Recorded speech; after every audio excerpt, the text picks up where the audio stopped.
Quando foi o primeiro encontro dos dois? Primeira corrida, assim, se vocês não lembrarem a corrida, o ano, o Fausto vem junto nessa história. Hoje é um programa especial de memória, de bate-papo. Mas começando jogando pro Guto. Guto, vocês lembram a primeira vez que você encontrou o Fausto, a primeira corrida, a primeira temporada? Primeira corrida com o Fausto não foi corrida, foi o X-Fighters. Foi ali que eu comecei a narrar. Foi o X-Fighters. Eles me puseram para narrar o X-Fighters. Aí a gente começou a fazer o X-Fighters. Que era motocross estilo livre. Era mais forte do que o... Era o AMA motocross do motocross estilo livre, né? Mais forte do que o próprio campeonato mundial. E era difícil de narrar, né? Porque tinha mais de 100 manobras diferentes e o Guto se saiu muito bem. O Guto se sai muito bem narrando qualquer coisa. Ele narra... Obrigado, curling, porra. Curling é aquele esporte dinâmico que os caras vão varrendo ali com aquela... Né? Vou varrendo. Ele narra com um brilhantismo ímpar. Então, qualquer coisa, qualquer modalidade esportiva que ele faça, ele faz bem. Especialmente esporte a motor. Eu fiz uma conta de quantas modalidades eu narrei até hoje. 105. Cara, parece que não tem isso tudo, né? Parece que não tem. Mas é engraçado como a galera te associa à moto, né, Guto? Marcou muito. Ah, sim, mas assim, a questão, quando a gente começou com essa coisa de narrar, os narradores da moto, eles alternavam, né? Teve um tempo que ficou muito tempo o Sérgio Maurício. E aí depois eles tiraram o Sérgio Maurício. O Sérgio Maurício começou a fazer vôlei, começou a fazer Fórmula 1, às vezes ele fazia, não fazia como faz hoje. Começou a fazer muito judô, UFC, que ele narra muito bem luta. E então o Sérgio Maurício saiu da moto.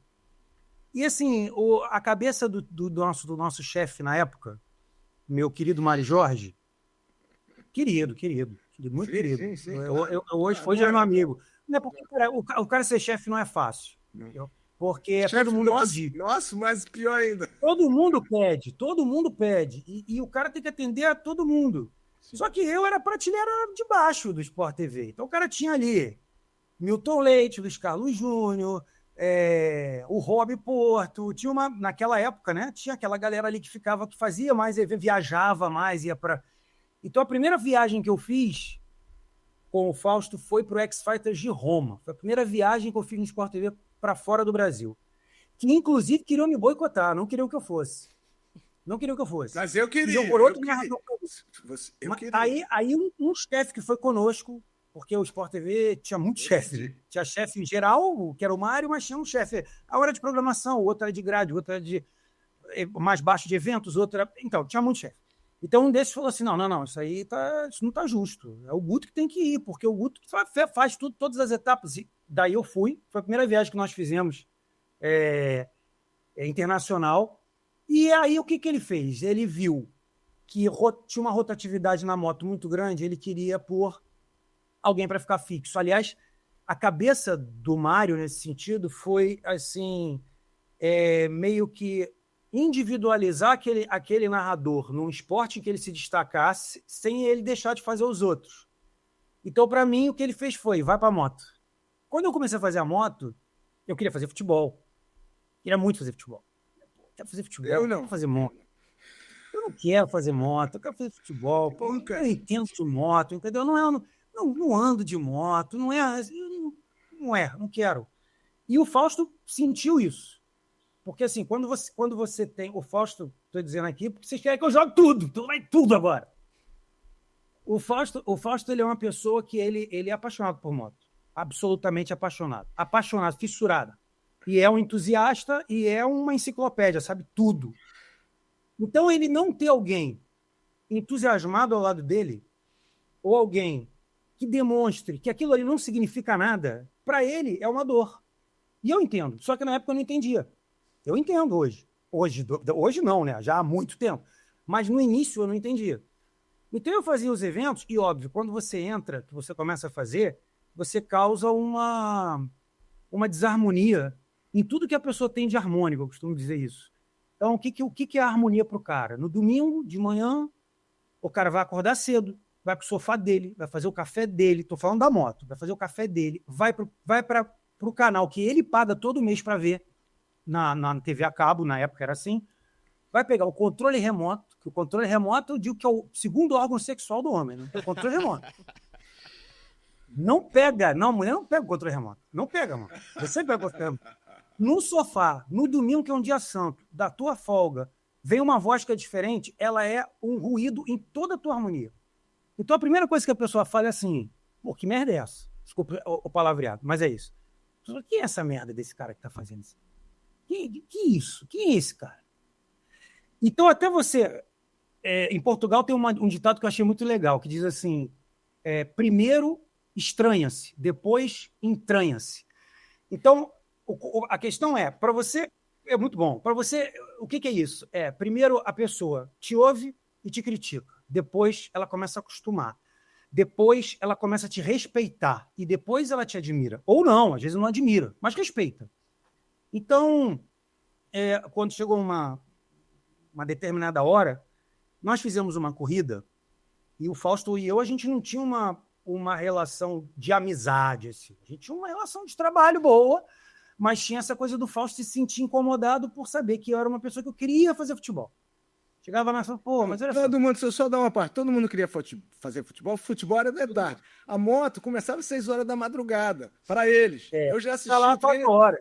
Assisti o treino das 3, já assistia todos. Então, para mim, não era sacrifício nenhum tá lá 3, 4 horas da manhã. Para quem não fazia, porra, o cara queria acordar 9 horas e ir pro jogo à tarde. Então, já era um sacrifício e aí ninguém queria fazer porque tinha que acordar cedo. Para mim, não era sacrifício nenhum. Mas aí o Guto mudou as coisas, mudou os parâmetros. Vai lá, Guto. Não, o que acontece é que o Fausto está certíssimo nisso, porque quando você quer fazer uma coisa e aí você vai acordar cedo para fazer uma outra coisa, você estava esperando aquela, você assim, porra, 4 horas da manhã, pô, tinha uma festa ontem, eu não pude tomar uma cerveja. Ou então, pô, tinha um aniversário, eu tive que sair mais cedo, que às 4 eu tinha que estar lá no Sport TV.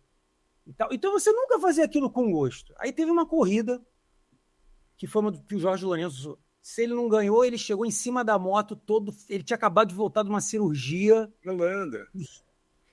E foi um final assim, antológico, tanto que até o Fausto brigou com a chefe do plantão, com o pessoal do plantão, porque eles tiraram o pódio e o Lourenço estava de muleta. E aí, quando terminou essa corrida, era dia de eleição no Brasil, para presidente. E eu votava na Tijuca. Não sei se vocês conhecem, né, o Rio de Janeiro. Sim. Uhum. Eu morava na Barra já e votava na Tijuca. Então eu saí da moto e fui votar. E quando terminou a votação, que eu estava voltando para casa, o Fausto topou o telefone para mim. Pô, cara, tô te ligando porque queria te agradecer pela transmissão hoje. Eu falei, pô, que isso, cara? Por que tu me agradecer? Não, bicho, tem que te agradecer sim. Sabe por quê? Porque hoje você fez com vontade. Você hoje estava feliz fazendo. Quando a gente faz as coisas do jeito que a gente gosta, como a gente gosta, a coisa sai de outro jeito. A tua transmissão hoje foi diferente de tudo que você já fez comigo. Aí aquilo me tocou. Eu falei, pô, o cara que ele tá falando, ele tem razão, cara. Ele tem razão mesmo. Se a gente faz a coisa assim... Pô, se a moto é para mim, então é minha, então vamos embora. Então também é o seguinte, ninguém mais vai pegar isso aqui, é meu. E dali a gente começou realmente a fazer transmissões que muitas vezes o fim da prova ajudava muito, pô. Mas a gente tem uma sinergia muito, muito boa. Eu sou muito bem-humorado e o Fausto ri das minhas piadas. Porque tem gente que não ri, né, brother? O Fausto ri. Então, aquilo ali, durante 4 horas de transmissão, que a gente falava assim, pô, bicho, são 4 horas no sábado, 5 horas no domingo, a gente chega cedo, não dá pra gente ficar só nessa coisa de... E o chefe não gostava de interação, não era uma coisa que... Ainda não estava difundida essa coisa de Facebook, Twitter, era muito do Twitter ainda. Instagram nem tinha, estava começando. Aí... eu comecei a chamar as pessoas, comecei a falar o nome dos caras. Tinha cara que me xingava assim loucamente. Cara, uma merda, tira esse cara daí. Eu falava, pô, quero mandar um abraço aqui pro Zé da Silva, que tá aqui pesando um pouco aqui na mão, mas tá tranquilo, tamo junto. Aí o cara pedia desculpa, ficava todo sem graça. Pô, desculpa, cara, eu adoro você, é porque você me pôs o meu nome na TV, cara, meu filho ouviu, cara, pô, desculpa. Eu mudava a parada, entendeu?